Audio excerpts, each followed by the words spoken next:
We are live with This Week in Mining, where we discuss how to make money in the metals and mining sector. I'm your host, Jay Martin, and I'm very excited to be here today. This show is live, so anybody who's watching, join us in the comments. If you have any questions for myself or my guest today, drop them in the comment section. I'll get to them when we can. And we're just going to jump in. So my guests today are Ted Butler of the Morgan Report and contributor to the In Gold We Trust report, the most widely distributed publication in the gold sector, chiefly authored by Ronnie Stoferle, who is without question the hardest worker in the gold sector, and Shawn Khunkhun, a familiar face on my channel and the CEO of Dolly Varden Silver. Thank you both for coming on today. I appreciate it. Thanks for having me, Jay. Yeah, Jay, thanks for having us on. The pleasure's all mine, and I'm excited to talk silver today. We haven't covered silver extensively on This Week in Mining yet, and I don't know if you've noticed this, but I feel like I've seen a massive influx in headlines just in like the last week and a half, 2 weeks even, in the silver sector. For a handful of reasons. There's some interesting, macro supports. India, for example, has imported more silver in the last 3-4 months than they did in all of 2023. Forecasts for China imports are breaking records right now. And I'm curious, Ted, I want to start with you as it's your first time on my show. How do you process silver headlines that you're seeing right now, hitting 11-year highs as of last Friday? And what are you paying attention to in the silver market? Yeah, so I guess I'll start with the title of the In Gold We Trust report chapter that I recently wrote, which is where we question, is this silver's golden moment? Last year we questioned, is it silver's time to shine? Feels like an age that we've been asking this question, but it seems that we're finally on the brink of a bull market. And obviously these golden moments that silver has, they're separated by decades of stagnation and then characterized by these huge explosive runs as we saw in 1980 and in 2011. But speaking in terms of the big picture, the fundamentals have never been stronger. We're talking about 4 years of consecutive supply deficits. This is going to be widening in 2024 to 250 million ounces. This is just not sustainable without higher prices. And ultimately, we've got, solar demand as a huge driver. That's not showing any signs of slowing down, even despite the concerns coming out of China. Ultimately, the disparity between the capacity and demand is what allows solar panels to be so cheap, which is driving the adoption. And obviously, solar panels are becoming higher silver loading with the new TOPCon solar panels that are coming out. So there's plenty of positive drivers right now in the silver market, and I feel that I've come in at a good time to talk about them. And you recently mentioned in an interview that you feel like the biggest misconception by media and investors is silver right now in the market. So what do you think the media is missing? And if you think so, why are investors not paying attention yet? Yeah, I think one of the big things that they're misunderstanding is the impact of, for example, Indian demand. It was just in February alone, they imported 70 million ounces, and this was 64% of India's total imports in 2023. And actually, that's also the equivalent of the US Mint produced silver American Eagles in the last 3 years combined. And also, there's things going under the radar. Adani Green Energy just announced the unveiling of a solar plant that's 5 times the size of Paris, and that's obviously a big place where a lot of this silver is going. So that's a huge underestimated factor. People just sort of live in this Western bubble and they forget that actually a lot of the determinants of gold and silver demand are actually shifting east. And that's one of the big themes that we cover in the In Gold We Trust report. Now, Shawn, over to you. You're running Dolly Varden Silver today. You used to run gold companies, and I know as an investor, you've made a lot of money in the silver sector, which inspired you to take the helm of Dolly Varden. What do you make of silver hitting new highs today? Are you surprised? What do you make of the timing, and what's your take? Yeah, great question, Jay. For me, my move into silver started many years ago. I experienced that 2000, as Ted said, that those spike highs that we saw in 1980 or 2011. That's what attracted me to silver. And I was waiting for, gold to break out and for that silver to gold ratio to normalize. And we are seeing that ratio down to about 73 to 1 right now. So it's at 52-week lows. It's gone from 125 to 1 to 73. So, these are indications that we're moving into a bull market for precious metals. We're seeing silver outperform. We're seeing mining stocks outperform. But what I never envisioned 4 years ago when I took over Dolly Varden is I never envisioned that 35% of the market would be taken up by solar and India. Mm. So a third of the silver we're mining today are going to two sources. And it's projected that's where we're going in solar is we're going to 50% of the market. And so, and then you look at the phenomenon coming out of China and with the Shanghai exchange and investors willing to pay $3 to $6 an ounce over spot, and why are they doing that? And is it because and I think the reason for that is the data that they're relying on is more accurate than the information that we're getting here in North America. And I think I'm surrounded by North American centric mining executives that are in their 60s and 70s, and I'll tell you, they're living in the past. They're dinosaurs. And as Ted is exactly right, metal is traveling from west to east and has been for decades. And what I'm seeing today in real time is the information in that in the Indian investor and the Chinese investor is getting is not manipulated by the end user and the end buyer of silver. And the information that we're relying on here in the West is, and I'm not going to pick on any institutes or any institutions, but some of the institutions are forecasting like a 20% growth for silver, and where really it's closer to 50%. And I think what the Indian buyer is seeing and what they're getting ahead of, and so is the Chinese buyer, is they're getting ahead of real demand for silver. And that's real demand today. But I think the most compelling part of this whole argument is actually has nothing to do with silver. And what I mean by that is if the majority of the silver that we get comes as a byproduct, okay? If you look at some of the other metals that throw off a lot of silver, like a copper mine, for instance. So 72% of silver comes as a byproduct, and we're facing deficits in copper and other metals. Where are we going to get the world's future supply of silver? And for these primary silver mines like Dolly Varden and others, the amount of capex that is required to increase production it's not economic. It's not economic at $50 silver. It's not economic at $75 silver. Maybe at $200 or $300 silver, maybe possibly is. But I just see us moving into a moment, maybe not tomorrow, but 2 or 3 years from now, where I don't see where we're going to feed the solar demand, the investment demand, and I really I'm in the camp that there is no substitute for silver.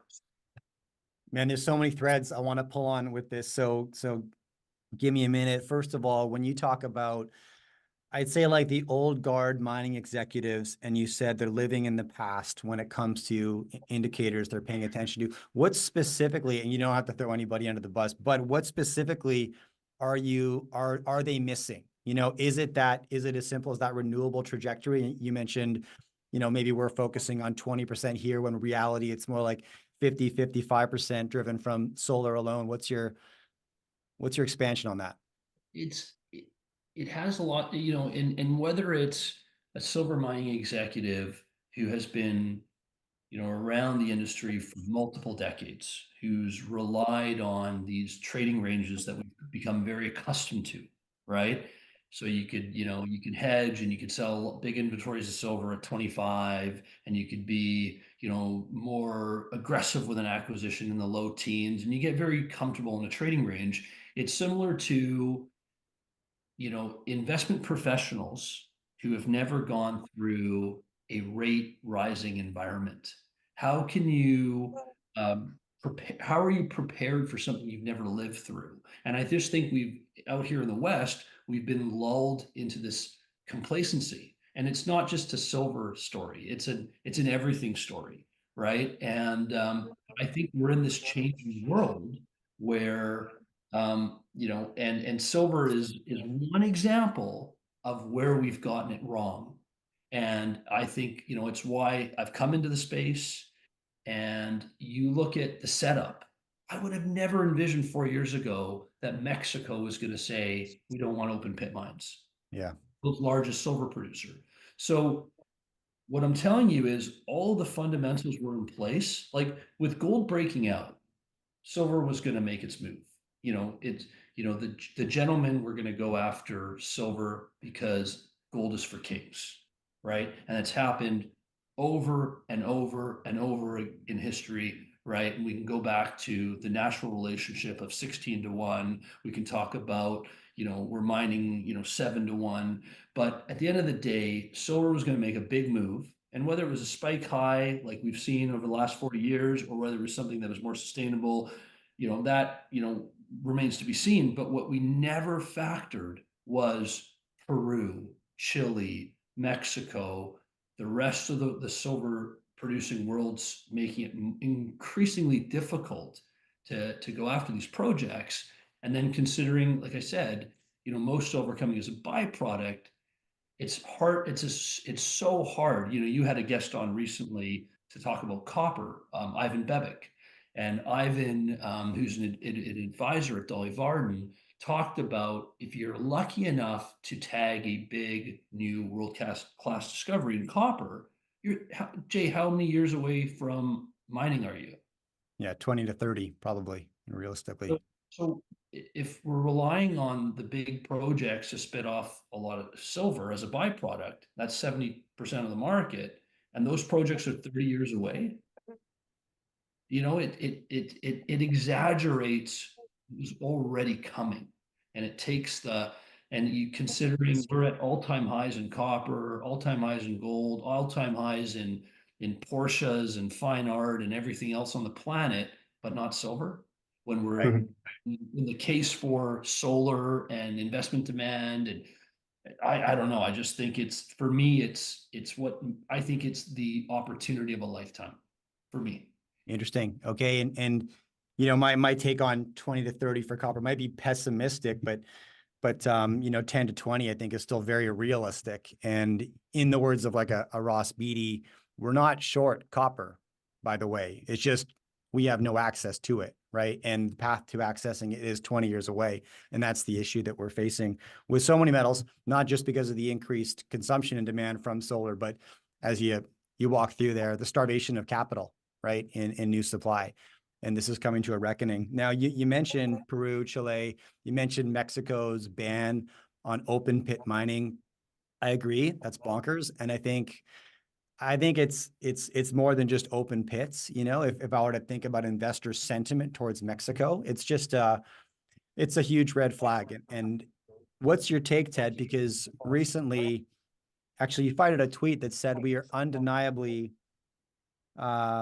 it's undeniable the fact that resource nationalization is on the rise. And you were pointing specifically, I believe, to Latin America. So what's your take on the developments in those same countries and others, Chile, Peru, Mexico? Yeah, so I think that was probably a few months ago, but the trend is still prevalent today. I think the sort of left-wing consensus in a lot of these countries, with AMLO in Mexico, I think he's called Boric in Chile, they just have this tendency to wrap their arms around the resource, and they want their piece of it. I don't think that's going away anytime soon. Yes, you have pockets of sort of libertarian views coming up, like in Argentina, which are making the accessibility for capitalists to come in and get a return. But I think resource nationalism not going away anytime soon. And it also extends to Africa as well, where a lot of these former Francophone countries are sort of kicking away France's influence. You don't have to look to Niger, where the military coups are occurring. And there's countless other examples in Mali, Burkina Faso, all these, you know, big gold producing nations as well. And what we're seeing actually on a separate note is countries like China increasing their foothold in these countries, which is kind of showing the somewhat in some way the decline of the West, because they're unable to keep their foothold in these countries.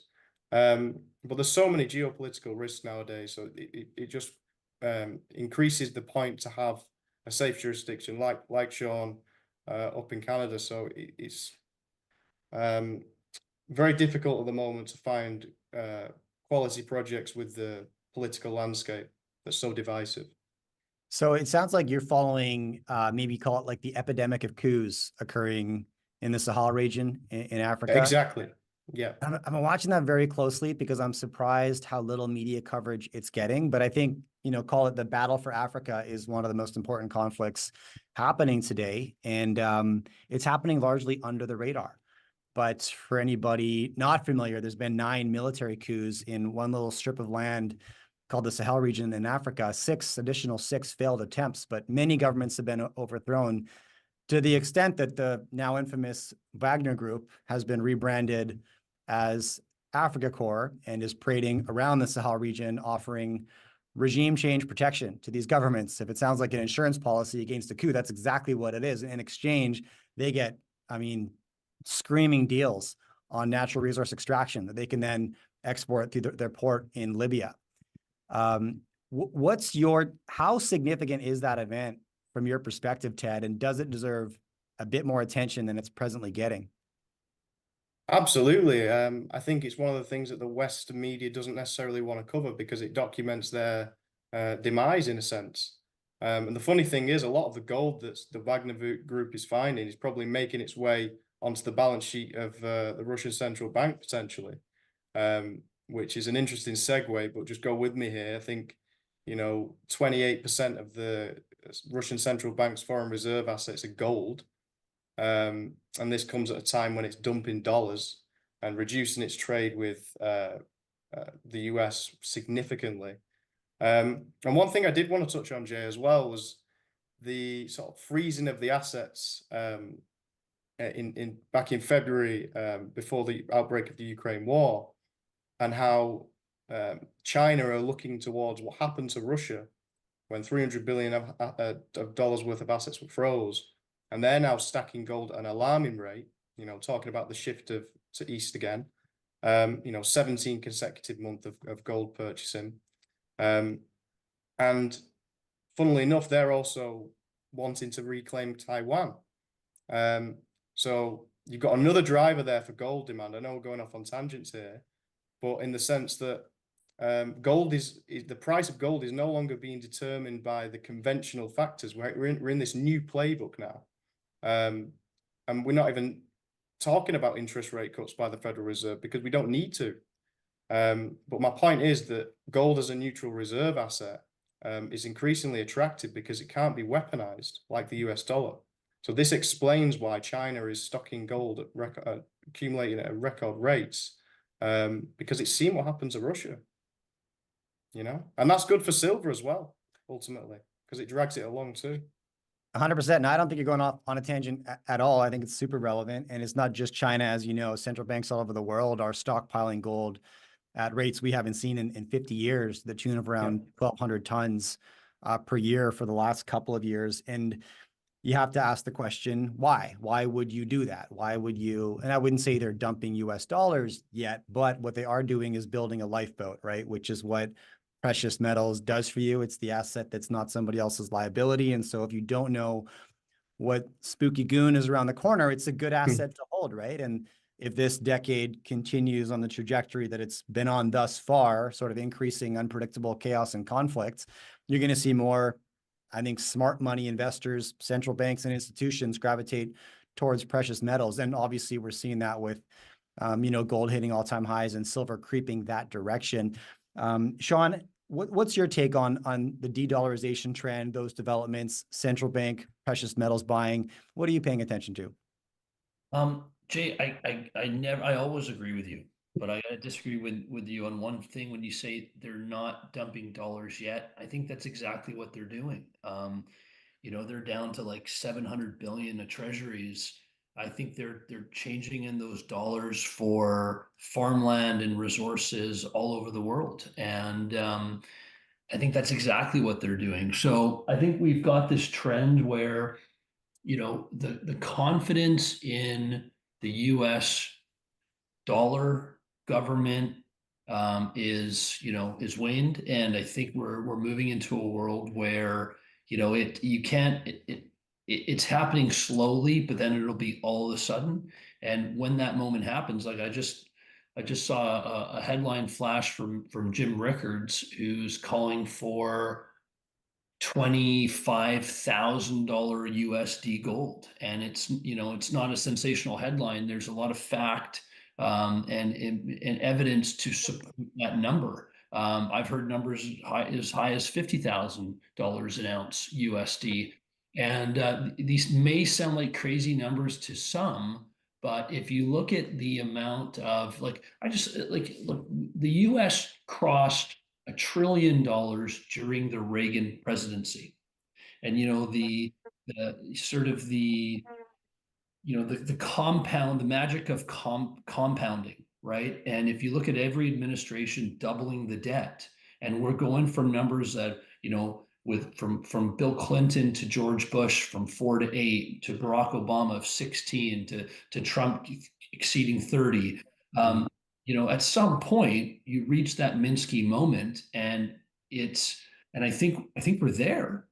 And I think that's why the BRICS are doing what they're doing. And it's why, gold has now become very topical. It's going mainstream. And what we've witnessed since February is silver going mainstream. And, we've seen it as recently as 2020, where silver can do in weeks what it takes gold months. And we're witnessing that right now. If you go back to February, I don't have a chart in front of me, but I think silver was around $23 an ounce. We're talking about a $32 price today. And, for me, when I look back at September, we've had 2 September lows put in the last back-to-back years, $20 September 2023, $18 September 2022. And you look at, now we're starting to see money roll into the equities. Like, I'm on the front lines of capital going into mining equities, and I'm starting to see serious money roll into the space. And we could talk about, the $300 million IM Gold deal, the $300 million Hudbay deal.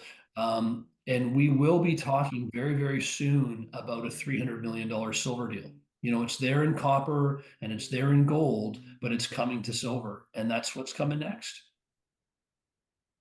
Okay, that's fascinating. And I want you to expand on that a little bit, Shawn, because the trajectory seems intact.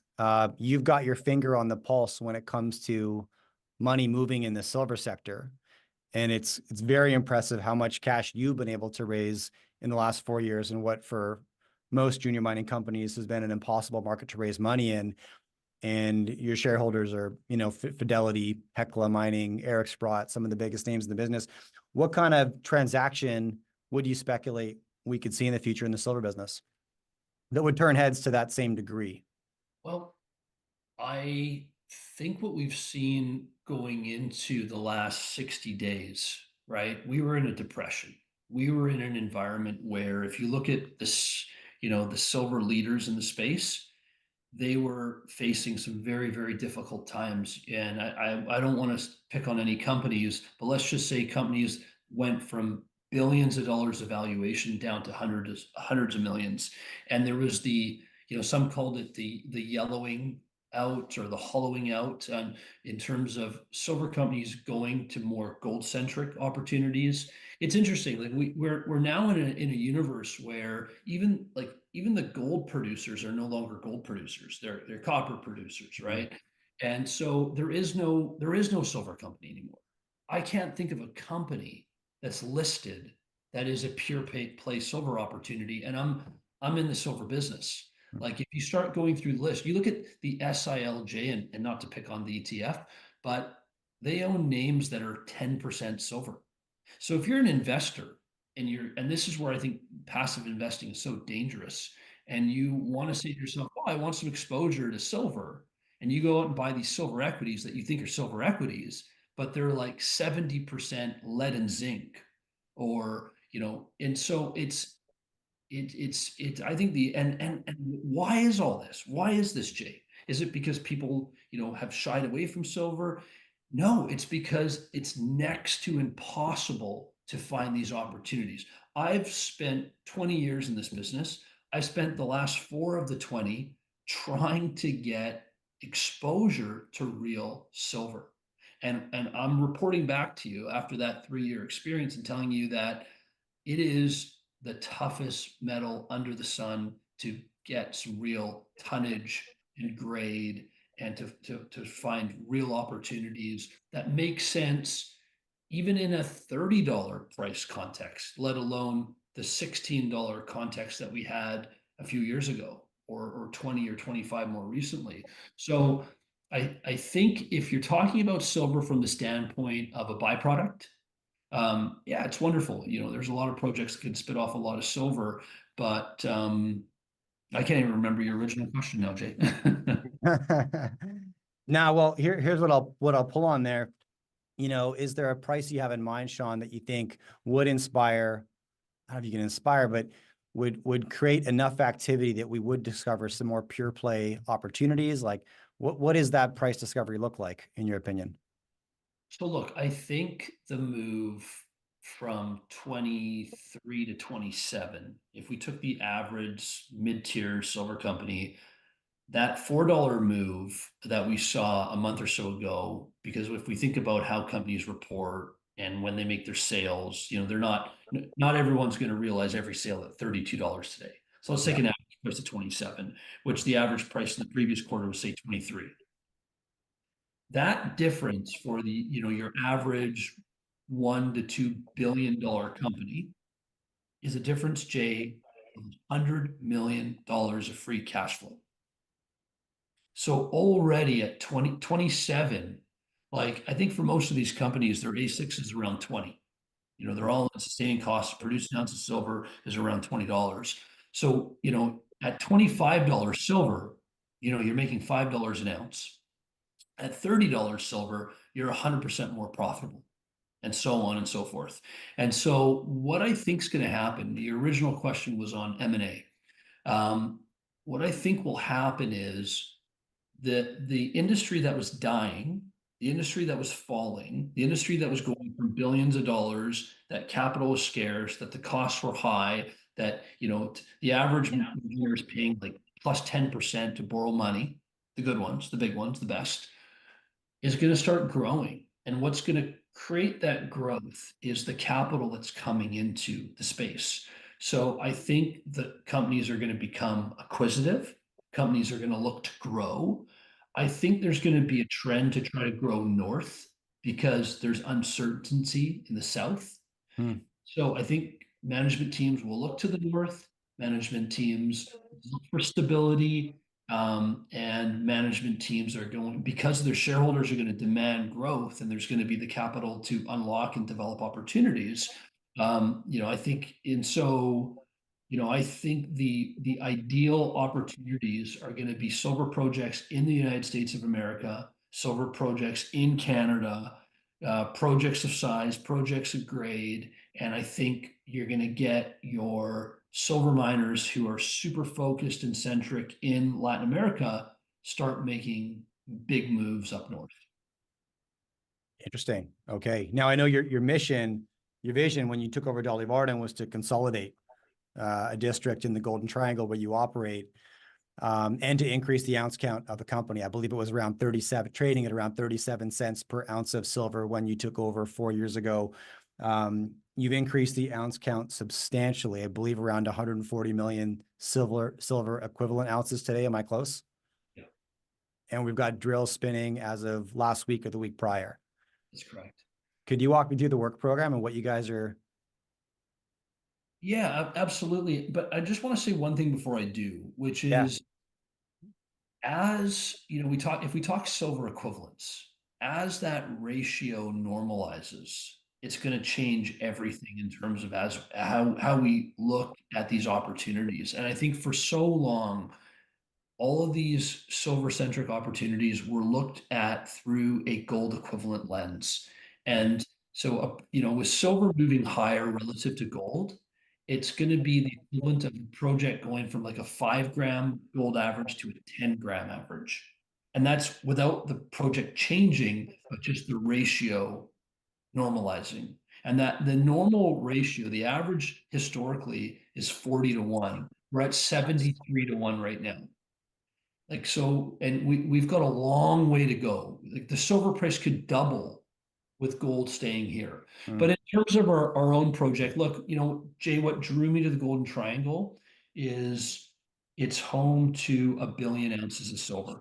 It's home to SK Creek, it's home to Premier, it's home to Bruce Jack. So what attracted me was to try to find another SK Creek, 200 million ounces of silver at 2,200 grams per ton. But if you say SK Creek to any precious metals investor, they don't think of the silver. They think of the 3 million ounces of gold at 49 grams per ton. So how this segues into Dolly Varden is Dolly Varden was the richest silver mine in the British Empire. It was Canada's 3rd largest silver mine. But what we're investigating this year right now with these 3 drill rigs is this going to come? It's going to become one of the big, great gold discoveries in the Golden Triangle, in addition to all the high-grade primary silver we're finding. So our drill program, it's got 3 components. It's grow high-grade primary silver. It's follow up on the exciting new gold discovery. And then there's a big exploration focus to it. So in addition to expanding and extending the known resource, we're trying to discover new deposits. Okay. And Ted, I believe over the last 3 months, silver and gold equities have been your primary destination for capital.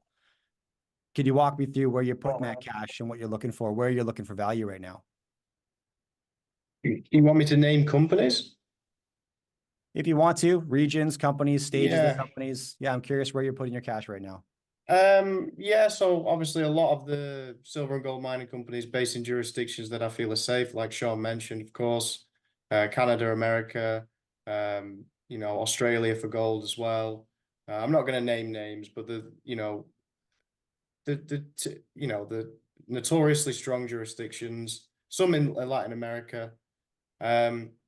Obviously I'm looking for quality management, high grade, political stability. I'm looking for all the usual things, but I just want to talk more broadly about what it will take, or the effect that it will have if the silver price doesn't rise, if you don't mind. Take it away, yeah. In terms of just in the macro sense, this continued exhaustion of secondary supplies. This is the alternative. If the silver price doesn't rise high enough to incentivize new mine production, we're going to be increasingly dependent on these, finite secondary supplies. I think TD Securities did a forecast a couple of months back, and we included it in the Gold Trust report. They basically did a calculation that shows the LBMA silver inventories figure is around 260% more than the free flow of silver, which is just 311 million ounces. And what they said is this would be depleted in the space of 2 years based on the current pace of silver demand growth at a 3-year compound annual growth rate. And let's not forget the LBMA has about 75% of the total silver inventories of the largest global trading venues. So I just want to get across the idea, the truth that this metal is very, very scarce. And it's going to have to be incentivized with it. Private holders in South Asia or wherever it's being held, they know the situation, they know how scarce it is, and they will only part with that silver once they recognize higher prices. And the same goes for recycling as well, which has marginally grown and between -1% and 1% over the last few years, because the recyclers just don't have the incentive. So this is the dilemma we're in. And then you talk about the historical undervaluations as well. I just want to bang the drum even further. Silver is the only metal to have not surpassed its 1980 highs out of a group that includes gold, copper, lead, zinc, nickel, tin, iron, platinum, palladium, and rhodium. We talk about a return to the historical median as well. at a $2,400 gold price, which we were not at a few weeks ago. $80 silver we're talking about at 30-to-1 ratio. So the upside is enormous. Talk about how silver's outperformed gold in 6 of the last 7 bull markets since 1967. And people often think as well about this sort of identity crisis, you know, silver becoming an industrial metal, that it will no longer be correlated to gold, or that being correlated to copper is somehow a bad thing. It doesn't really matter either way, because it will, you know, jump on the back of an industrial, you know, reflationary boom with copper once interest rates are cut. And it does, you know, its correlation with gold is strong enough for it to be pulled along in a gold bull market. So it's so versatile, it's so ambidextrous, and you know, it's my favorite investment right now. Sorry to riff, I just wanted to get that information out there, Jay. Yeah, no, I appreciate it. You know, I had Lobo Tigra on the show last week, and silver was his main call actually on the show last week. But for maybe different reasons, he was watching the price action and the investor sentiment and making the assumption that it was performing more like gold than an industrial metal, which just sort of buffers his recessionary concerns. You know, he's got pretty large concerns in that regard, but he's bullish silver for that reason, that, you know, it speaks 2 languages, but right now he's seeing it perform like a precious metal, not a base metal. Would you agree with that? Yeah, I mean, obviously a few weeks ago, it was like, you know, more like copper. But like I say, this is not necessarily a bad thing. Copper, we'll just talk about that for a second, has proven to be a very good performer in a reflationary boom scenario. You know, we're talking about, for every 1% rise in the CPI since 1992, copper prices have risen 18%. This correlation continued into like the high inflation environment of 2022, when copper sustained a 0.75 correlation with the 10-year break-even inflation rate. And that was going back to 2001. So copper is actually proven to perform well in times of inflation. And silver, if it is correlated to copper, which is becoming more so, you know, talking 0.9 at different times in this year, it's not a problem. Whichever way it goes, whether it leans into gold or copper, it doesn't really matter, because ultimately hard assets are going to be what everybody wants to hold as inflation returns, which I believe it will after a recession when the Fed cuts rates. I don't disagree with you. Just because you mentioned copper, do you have a take on BHP withdrawing their bid from Anglo this afternoon? Did that surprise you? Did you see that coming? Any thoughts?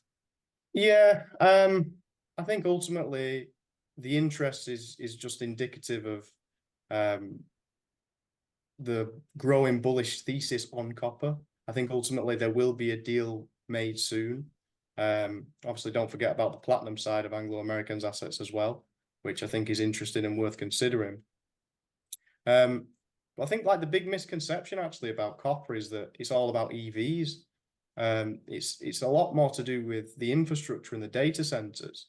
In fact, Lobo Tigre, you mentioned him. I think he calculated, I saw in a podcast, that he thinks copper production will need to double by 2050, excluding EV demand, right? So even though an EV needs 3 to 5 times more copper than an internal combustion engine, even without EVs, you know, we're talking about copper production needing to double. So, but ultimately, I am with Lobo on this, in the sense that I think I'm waiting for the recession to sort of materialize. I think it will, and then, you know, obviously when rates are cut, that's when I'll be looking at copper mining companies more closely. But it's certainly a structural long-term trend that I don't think is going away anytime soon. Yeah, that is his thesis. He thinks the EV narrative is getting far more attention than it deserves, when the real drivers will probably be increased urbanization and just general decarbonization, driving a lot of that demand. And Shawn, over to you. I want to dive into Dolly Varden a little bit more before we close out today, because quick recap, as I mentioned earlier in this conversation, you've been able to raise I would say a very large sum of cash for Dolly Varden, 75 million since you took over the business in an environment where most companies of your size have had a very difficult time accessing capital. I always say the most scarce resource in the resource business isn't the metal, it's cash. And you've assembled a very impressive shareholder base and a lot of capital that you've put to work and are putting to work right now on your projects. What can prospective shareholders expect from a news flow standpoint, Shawn, over the next few months now that you've got drills spinning? So you're right. It was 75, and then we recently put in another 15. So it takes us to 90. And what we're going to do is we're going to leverage that last 15 into a very robust exploration program. And essentially, what I love about Dolly Varden is you've got a company here, and I think for any company, what's the foundation? And the foundation here is the shareholders. So you've got alignment between about 92% of the companies held by very strong, astute precious metals investors, corporates, and essentially you've also got a very, very large resource base. So your downside risk as an investor is protected by the 150 million ounces of silver that we have in the ground, right? So what we're trying to do is we're trying to grow that. And, Jay, you mentioned the company trading at 40 cents an ounce. You had it spot on, 37.5 cents an ounce. And I think we'll get into a universe where companies will trade at dollars an ounce in the ground. You go back to 2020 when the silver price went to $30 in August. Dolly Varden was trading, Jay, at $4 an ounce in the ground. Okay. It's at less than half that today. So we'll get into a universe where real ounces, high grade ounces, mineable ounces, economic ounces will trade at a premium to their peers. But all ounces I see trading in a bull market at a minimum of $3.30 USD. And that's based on what the last bull market produced. So I think for any investor, if you identify a project that's mineable, I'm not talking about some, 10 gram per ton silver deposit that's down a mile. I'm talking about ounces that go to surface, that are high grade, that are in an area that the community wants it. You're going to get opportunities to trade at dollars an ounce in the ground, and then it's a question of how many ounces are there. So what, my plan is, I came into an industry that was starved of capital. We've put close to $100 million into the company. We've done it with the best shareholders in the world. And we've got a high grade project that worked in the 1920s. It worked in the 1940s. And, I always think history is a great teacher of, what's going to happen in the future. And what got Canada and what got BC through a Great Depression in North America was mining, was gold mining up in the north. So why I went to Stewart was because I thought we were coming into some tough times where the role of, the status quo, the role of the US dollar, the role of the West was changing. And I thought, what is going to get me and my family through this turbulent time? And I studied history, and what it taught me was gold mining, silver mining got our predecessors through a very, very turbulent time. And it was particularly like places like Stewart and places like Dawson in the Yukon, during the Klondike Gold Rush, that were the hub. I was recently in San Francisco, and I went through the old mining museums, the old stock exchange. What built the West, was mining, was gold and silver mining. And you look, you go through the Idaho Valley, you go through Nevada, the Silver State. We just need to go back to our roots and our core, and that's what we're trying to do for our shareholders. High grade, safe jurisdiction with thoughtful investors, with the best scientists in the world, and to build on some of the discovery success we've had in previous seasons. I love that. And I could see history repeating itself in that regard, just out of necessity. And that tends to be what pushes action, is necessity, right? Not necessarily logic all of the time. But even as recently in 2008, Canada got through that recession largely because of our natural resource economy. And we had a prime minister who leveraged that economy very effectively and got Canada through the 2008 financial crisis with a healthier balance sheet than any other G7 nation, directly because we leveraged our natural resource economy very, very effectively. Look, gentlemen, anything else you want to leave our audience with today?